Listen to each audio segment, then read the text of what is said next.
Hey guys, so this week I didn't have nearly as much time to edit videos, so I'll just talk at the microphone about this build that I've been working on instead. So what you see before you is an ED Soulrend Spellslinger Occultist. This concept was largely inspired by the buffs we've seen so far in the manifesto, as well as the videos I've seen Subtractem do on Soulrend so far. Now, one thing I should mention is that I'm not currently taking advantage of Vol Blight in my current setup, so the single target damage might honestly be pretty lacking. Even though the downside of Blight is that you have to stand still, with the current chaos damage scaling I have on my gear, Blight would honestly provide around 2 to 3 million more single target DPS. But in the spirit of Spellslingers, I did ultimately decide to forego Blight and opted to rely solely on Spellslinging Essence Drain and Soulrend for both clear and single target DPS. Now as you can see, Soulrend alone is working amazingly well in the clear speed department, especially since we run Profane Bloom paired with a Despair on hit ring, which creates all the explosions that you see on the screen. And so far, I'd have to say that this build feels pretty smooth already, even without the buffs we've seen in the manifesto, and without any potential further changes that may be coming later in the patch notes. One really important thing I should touch up on though is the issue of mana reservation efficiency. As we all know, GGG did say in their manifesto that they think it's too easy to access mana reservation efficiency due to the 15% reservation mastery on the tree, so I am currently running this build without that mastery. In order to deal with the lack of mana, I ended up running a Prism Guardian to reserve some auras on my life, as well as an essence crafted helmet that has the mana reservation efficiency modifier on it. Now even with these two items taken into consideration, it is the case that running a 6-link Soulrend with a 4-link Essence Drain Spellslinger setup is far too great of a reservation to be reliably sustained. I know that Subtractem ran his setup with an Ashes of the Stars, which is what allowed him to run a 6-link setup, but I personally wanted to address the challenge of facing a scenario where I may not be able to get my hands on an Ashes. And so what I ultimately decided to do with my Soulrend instead was to remove Controlled Destruction support and make it a 5-link. So I do lose out on quite a bit of damage there, but as you can see in front of you, the map clear is still very smooth. It's still incredibly satisfying to map with this build in T16s and watch all your enemies explode to the Profane Blooms. I'm not even running Herald of Ash, which is what Subtractem recommended in his version to make the map clear even better, so in place of that I decided to run Tempest Shield just for a little bit of extra survivability with a spell block chance. As far as Uber content is concerned, this build definitely has a long way to go in terms of the single target damage. I'm not sure if running a Blight would do too much in an Uber boss fight, especially considering that you don't really have much opportunity to stand still in the first place during any of these fights. But for basically any content that is beneath the Uber bosses, this build can essentially overcome. The nice thing about my particular setup that is slightly different from Subtractem's is that instead of running Soulrend with an Empower support, I opted to go with a Cruelty support instead, which grants the Cruelty buff and effectively provides a more damage over time multiplier to Essence Drain without being directly linked to it. So the overall damage contributed by Spellslinging Essence Drain would basically be the equivalent of a 4.5 link setup. If I had the Essence damage over time modifier on my gloves as well, I think it would be fair to argue that the damage output of Essence Drain by that point would be very close to a 5-link setup. Alright, so for our gear, we first have a +2 to all chaos spell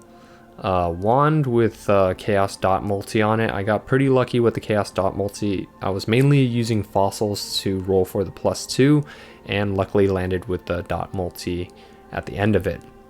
And linked in here we have Bane linked to Temporal Chains and Punishment. Basically this will apply both of these curses, and with our Despair on hit ring we can apply a total of 3 curses on our enemies. And right here you could see that I only have a 5-link setup for Soulrend for the Spellslinger Soulrend, and then down here we have our 4-link Essence Drain setup, and in the 6th slot I basically put in Clarity. Technically this Clarity would be up here where the power charge on crit support would be if I had a 6-link Essence Drain, but since I am only able to run a 5-link right now, since my reservation is currently too high or too inefficient, however you will, I moved the Clarity down here, and up here I instead added power charge on crit support to my Frenzy, which is also linked to faster attacks and Culling Strike. And for our amulet, instead of running the Ashes of the Stars, I decided to go with Presence of Chayula, which gives us stun immunity since we're not running the stun immune while you have ES Ascendancy passive, and this also gives you a nice chunk of energy shield as well. We anoint it with Thrill Killer, which gives really nice mana sustain while you're clearing maps, though I feel like once you level up Clarity, it's not nearly as necessary. And so for our Prism Guardian, I have socketed in there Malevolence, Discipline, and Tempest Shield.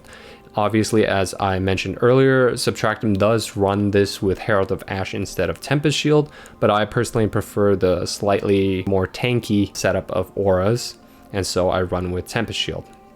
And naturally, because I am in Softcore Trade League, I go with a Cast on Death Portal. Obviously, a better setup for this would be to run an Arrogance linked to a Vitality instead.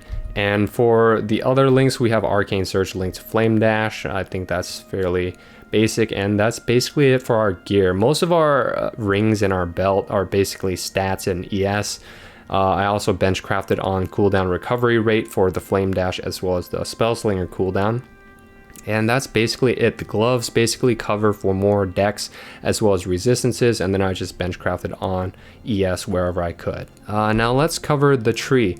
I think for the most part, this is a fairly generic passive tree for Chaos dot builds, or even Cold dot builds kind of go this general path as well without grabbing the Chaos dot stuff. Obviously, they would instead opt for Cold dot.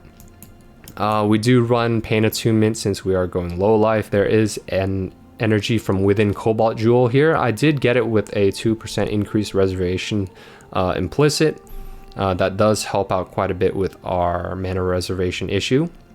And we do path to all 3 of these mana reservation nodes here, just for the sake of improving our mana sustain. And I also grabbed these 2 mana nodes as well, along with the mana mastery that reduces the mana cost of our skills. For our Ascendancy passives, we go Profane Bloom right here, Malediction, Void Beacon, and Withering Presence. We don't go Vile Bastion, as I mentioned earlier. We do have the presence of Chayula to deal with stun immunity. And then after that, we basically go with almost every energy shield node nearby, right? We grab all of these here, all of these here. And then last but not least, we have our additional curse, and then all of the dot multi clusters, or not clusters, but notables over here. And then for our clusters, we run 2 of these, which have Unholy Grace, Unwaveringly Evil, and Wicked Paw. These are fairly easy to craft with Harvest. You just spam a whole bunch of Reforge Chaos or Reforge Chaos more common. And then for the jewel over here, you want a Conqueror's Efficiency, obviously for more reservation efficiency. I was looking for one with immune to Corrupted Blood, but couldn't find one on the market currently for some reason. So we're going with a 23% chance to avoid bleeding. But I did get Corrupted Blood immunity on a different jewel, which is basically the only reason I have this is for Corrupted Blood immunity and the 7% increased max energy shield. We have a medium cluster over here with Brush with Death and Vile Reinvigoration, basically more sustain on kill, dot multi, and some increased damage over time.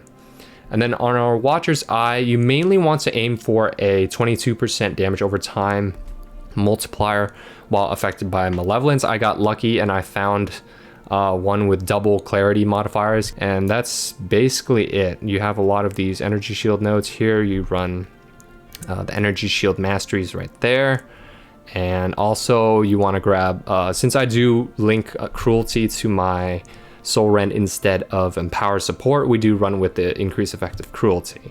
So as you can see, the Chaos Spellslinger is a very interesting archetype to be wrestling with, especially in the context of the upcoming changes in 3.19. I personally have not tested if it is a viable league starter for completing the campaign or pushing through early maps, and we can't really determine that until we have all the information from the patch notes. But I can say that the current state of the Chaos Spellslinger in 3.18 doesn't feel all that bad. Obviously, it's not nearly as good as it was back then when spellslinging didn't cost any mana to cast your spells, but overall it's already fairly decent even without the potential buffs that we may be seeing later in patch 3.19. One immediate improvement that you can make with my current version of the Chaos Spellslinger is that you can run the helmet enchant that increases Spellslinger mana reservation efficiency, which I think rolls up to about 30%. And this will essentially allow you to run a 6-link Soulrend instead of a 5-link Soulrend even without an Ashes of the Stars. So yeah, that will probably be my next upgrade to this build. Thank you guys for watching this video to the very end, and I hope to see you all next time.